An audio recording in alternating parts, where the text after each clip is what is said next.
요한계시록의 버가모 교회를 향한 책망 중 니골라당의 교훈은 오늘날 우리에게도 중요한 경고를 던집니다. 이는 교회 안에 계급사회를 만들어 목회자와 평신도를 차별화하려는 시도로 주님의 한 몸된 교회를 분열시키는 치명적인 문제입니다. 손이 발을 무시할 수 없듯 우리는 모두 예수 그리스도의 몸된 지체이며 동등하게 부르심을 받은 자들입니다.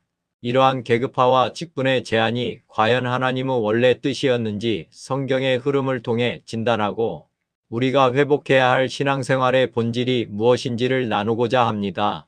오늘 영상을 끝까지 보시면 신앙생활을 새롭게 시작하시게 될 것입니다. 1. 구약시대 하나님의 원 계획과 직분의 변질을 살펴보겠습니다. 하나님의 본래 계획은 특정 소수만이 아닌 모든 백성이 하나님과 교제하며 사명을 감당하는 것이었습니다. 그러나 인간의 연약함과 범죄로 인해 이 계획은 구약시대에 변질되고 축소되었습니다. 제사장 직분의 변질. 출애굽기 19장 6절에서 하나님은 이스라엘 전체가 제사장 나라가 되기를 원하셨습니다. 하지만 출애굽기 32장의 금송아지 우상 숭배 사건으로 인해 여호와의 편에 섰던 레위 지파만이 제사장이 되는 것으로 축소되었습니다. 왕 직분의 변질. 이스라엘의 진정한 왕은 하나님 한 분이셨고 이스라엘 백성들 누구나 왕으로서 직분을 수행할 수 있는 사람들이었습니다. 그러나 백성들은 세상과 같은 인간 왕을 요구했고 그 결과 사울과 다윗같이 제한적인 사람만 왕이 될 수 있게 되었습니다. 선지자 직분의 변질. 모세 외에도 이스라엘 백성들 안에서 예언하는 자들이 나왔습니다. 이를 시기하는 자들에게 모세는 민수기 11장 29절에서 여호와께서 그의 영을 모든 백성에게 주사 다 선지자가 되게 하시기를 원하노라 라고 말씀하며 모든 백성이 하나님의 뜻을 대언하기를 바랐습니다. 그러나 구약시대에는 소수의 사람만 선지자로서 살았습니다. 이는 훗날 요엘 선지자를 통해 만민에게 영을 부어주시겠다 요엘 2장의 약속으로 이어집니다. 위. 신약시대 초대교회 직분의 변질을 살펴보겠습니다. 우리는 흔히 사도행전 6장의 7집사 선출을 완벽한 직분론의 모델로 생각하지만 이 역시 당시의 특수한 상황 속에서 나온 합리적 대안이었을 뿐 궁극적인 하나님의 뜻은 아니었습니다. 상황적 한계. 초대교회 제자가 늘면서 구제 문제로 헬라파와 히브리파 간의 다툼이 생겼습니다. 게다가 당시는 성경책이 보급되지 않아 사도들이 직접 말씀을 전하고 기도하며 하나님과 소통하는 데 전념해야만 했습니다. 역할의 분리.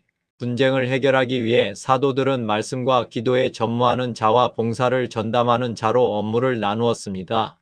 이는 구약의 레위 지파 축소 현상처럼 직분이 나뉘었는데 하나님의 원래의 뜻은 아닙니다. 하나님의 뜻의 변질의 증명.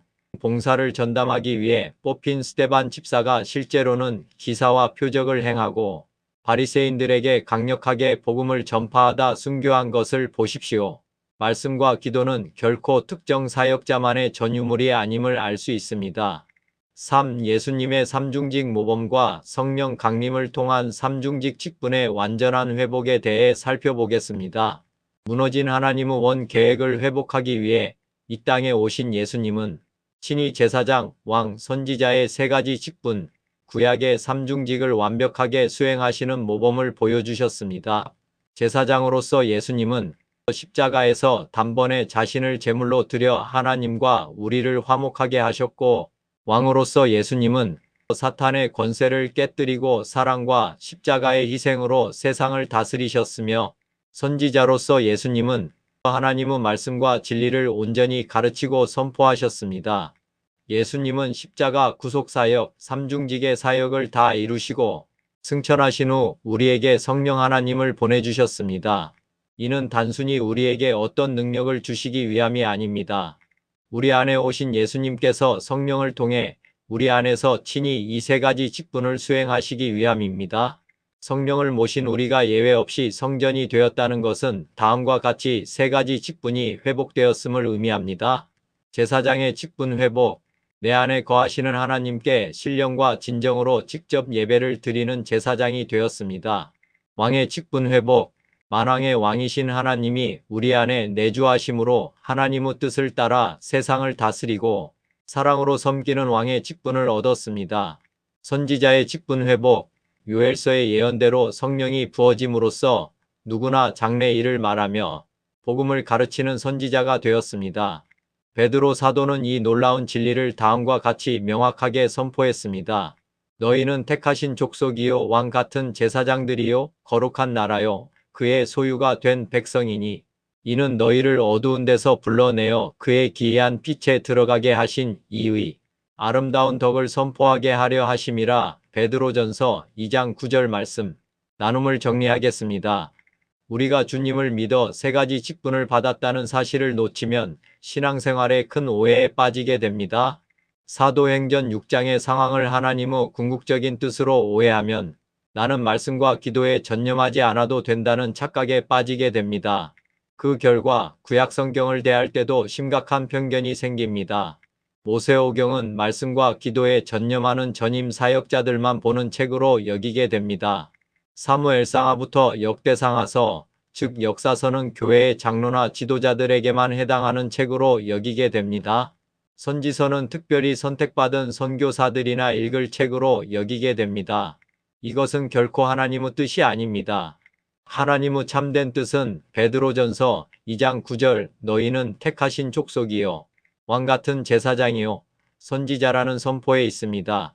성경 전체의 말씀은 곧 이 세 가지 직분을 모두 부여받은 나 자신에게 주신 생명의 말씀입니다. 교회에 오래 다녀도 믿을 때 내게 이 세 가지 직분이 주어졌음을 알지 못하면 우리는 늘 기복신앙이나 바라며 주님 앞에 모여드는 무리의 삶, 즉 어린아이의 신앙에서 벗어나지 못합니다. 우리 몸이 하나님의 성전이 되었다는 말씀이 우리 신앙생활의 삶에 어떤 엄청난 변화를 일으키게 되었는지를 다시 한번 깊이 묵상해야 할 때입니다. 오늘부터 내게 이 거룩한 세 가지 직분이 주어졌음을 굳게 믿고 삶의 자리에서 실천해 보십시오. 제사장으로서 내 밖에 아닌 내 안에 계신 주님 앞에 직접 나아가 단독으로 신령과 진정의 예배를 드리십시오. 왕으로서 우리 안에 주님을 왕으로 모시고 움직이는 성전으로 사십시오. 군림하는 것이 아니라 성령의 열매, 즉 사랑으로 세상을 섬기고 다스리는 영적 지도자로 사십시오. 선지자로서 때를 얻든지 못 얻든지 만나는 사람들에게 성령님의 인도하심 따라 진리의 복음을 가르치고 전파하며 사십시오.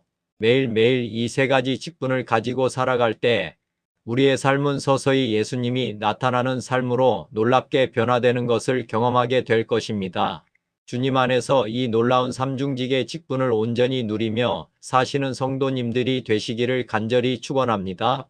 우리에게 제사장, 왕, 선지자로서의 세 가지 직분을 모두 주신 하나님께 모든 영광을 올려드립니다.